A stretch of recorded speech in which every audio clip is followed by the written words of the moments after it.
Welcome back dito sa channel natin. Andito tayo ngayon sa may Rojas Boulevard, corner EDSA Extension. Alamin natin ang mga latest na development dito sa area.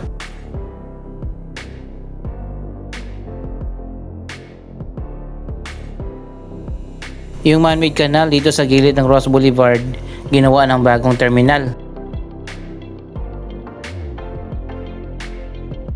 Ayan, eto na yon, natapos na ito noong nakarang buwan.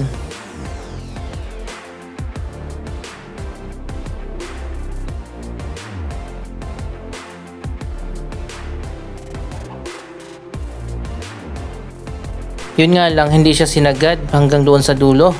Matatakpan na sana itong mabaho na kanal.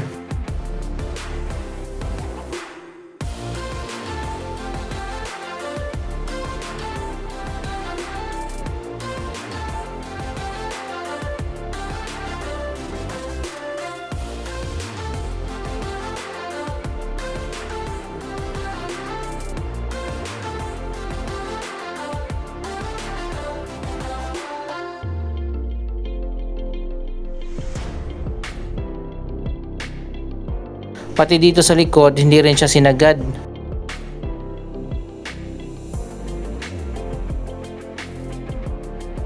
Anyway, dito na nga ang sakayan ng mga jeep at modern jeepney na papunta ng Las Piñas, Muntinlupa at may mga jeep na papunta ng Cavite.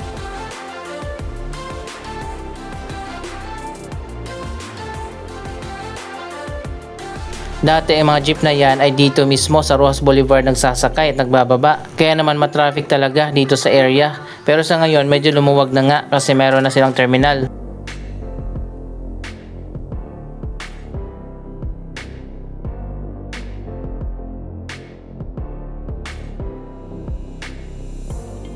Ito naman yung Rojas Boulevard Pumping Station.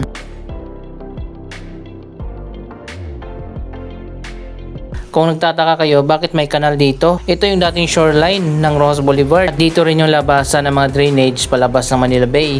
Pero nagkaroon na nga ng reclamation project at tinambakan na yung Manila Bay area. Kaya naman yung dating shoreline ay naging kanal na.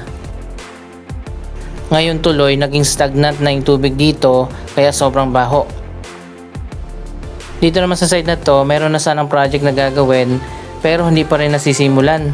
Mabagal talaga yung dalawang local government dito, ang Parañaque at Pasay.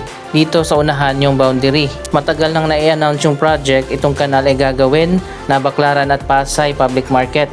Yung mga nagtitinda dyan sa Baclaran na nagpapasikip, dito na ililipat pati na dito sa may service road sa may Pasay. Alam ko may budget na ang proyektong yan pero hindi pa rin nasisimulan.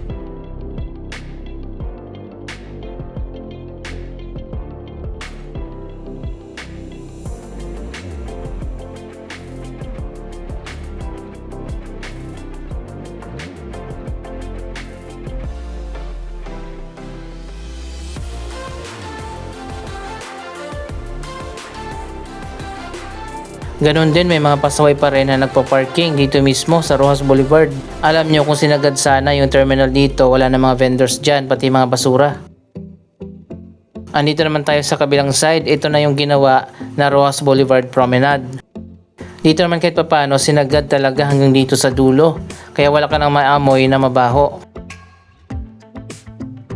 Meron lang maliit dito na gap.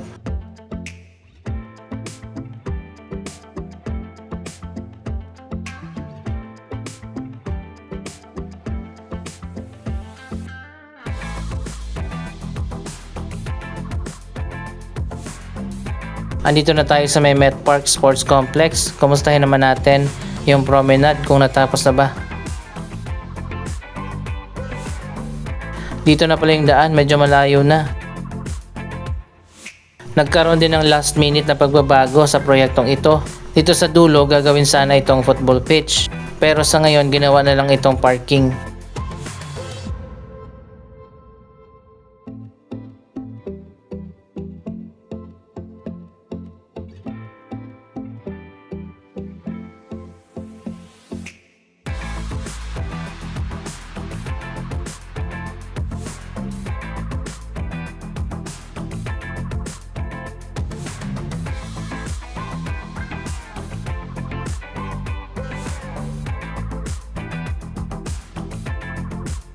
Ganito dapat yung ginawa nila dun sa terminal, isinagad para hindi na mabaho.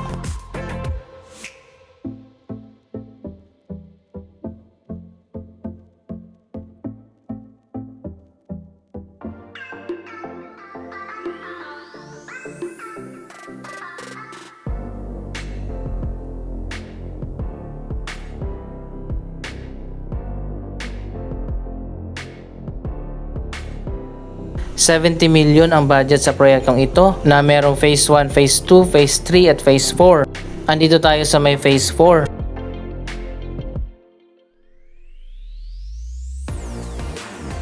Isa pang pagbabago dito, tinanggal na yung children's playground. Wala na yung mga swing, mga slide na nakita natin noon sa mga previous update.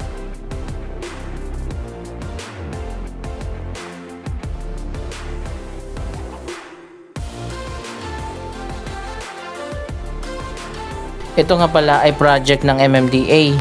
Yung dating kanal nga ay ginawa nila na park semento sa ibabaw.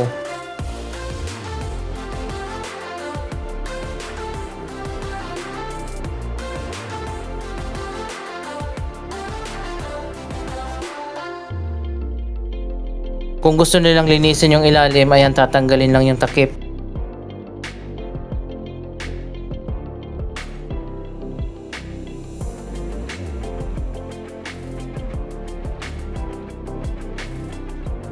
Lalo na kapag naipon na yung mga basura. Tapos na ba yung landscaping dito?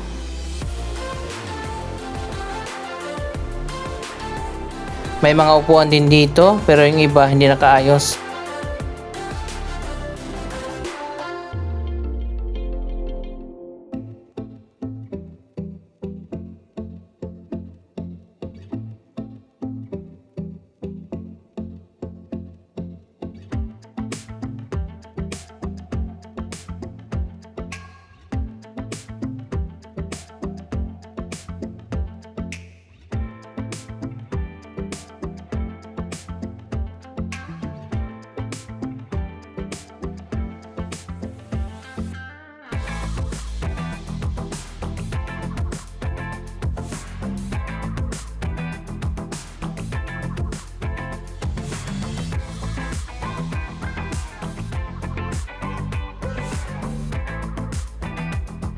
Dito naman sa gitna, kakaiba, merong bakod.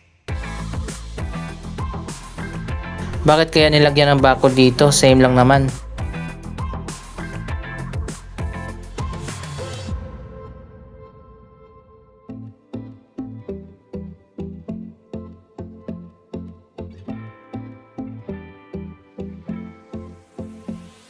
Kailangan lang dito ng maintenance, medyo mataas na yung mga damo.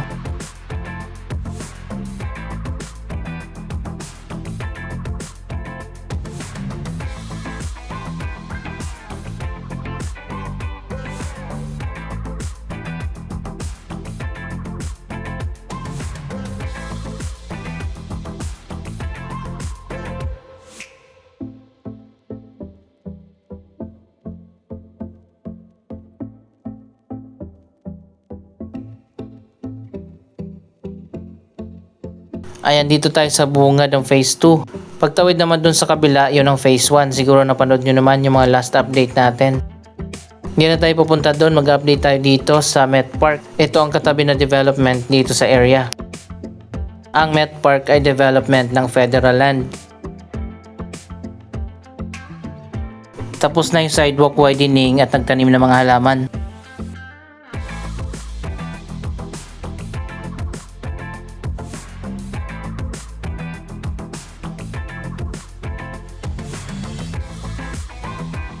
Maganda sana yung development dito kaso mali lang yung location.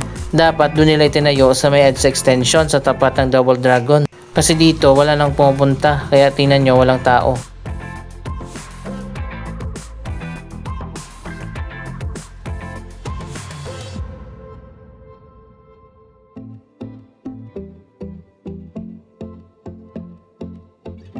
Sayang ang mga commercial space, walang revenue.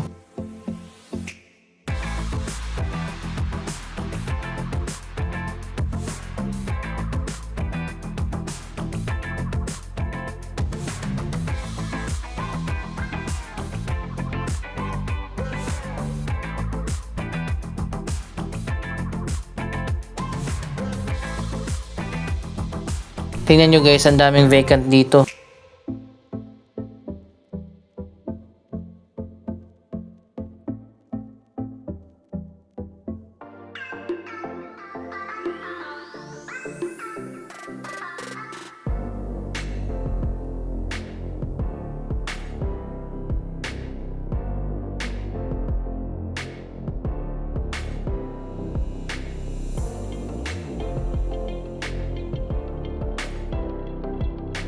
Marami naman mga condominium dito pero parang ghost town.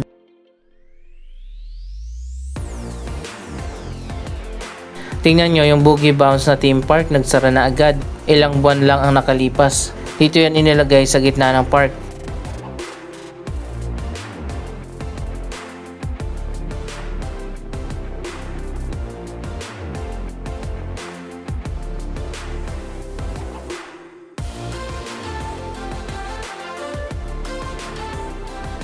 Sayang talaga dito, marami pang mga commercial space. Dapat dito ay nakaharap sa highway sa Macapagal Boulevard para yung mga stores magkaroon ng tao.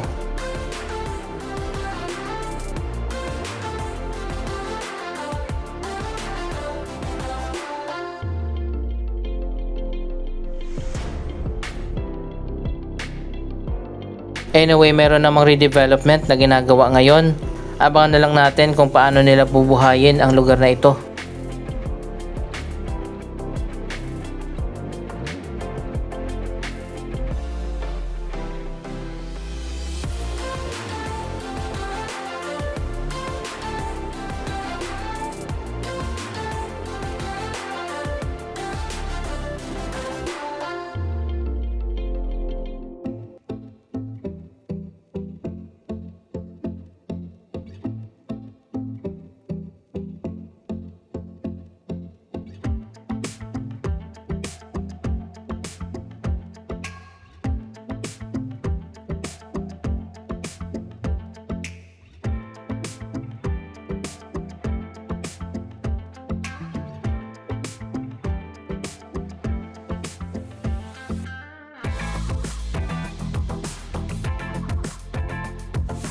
Ito ang Blue Bay, isa ring commercial area na ginagawan ngayon ng renovation.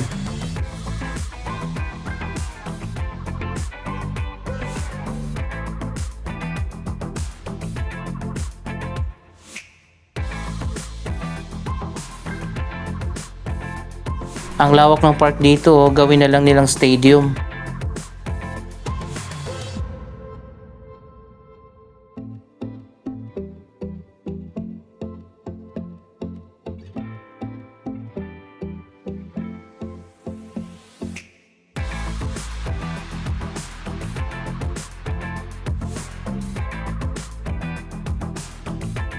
Ayan, binabaklas na yung roof. Ano kayang gagawin dito?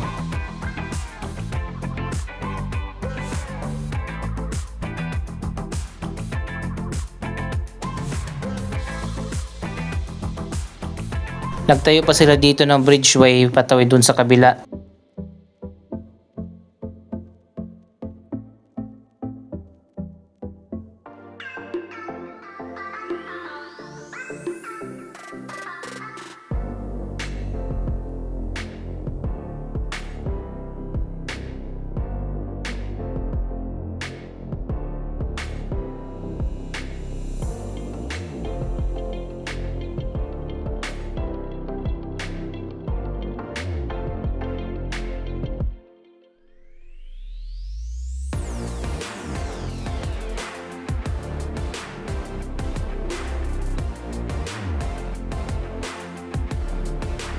Andito na tayo sa MetLife, isang shopping mall.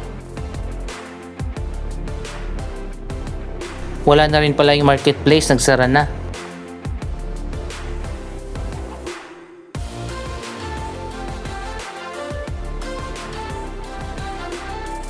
Sa baba may mga tenant naman, pero sa taas puro bakante.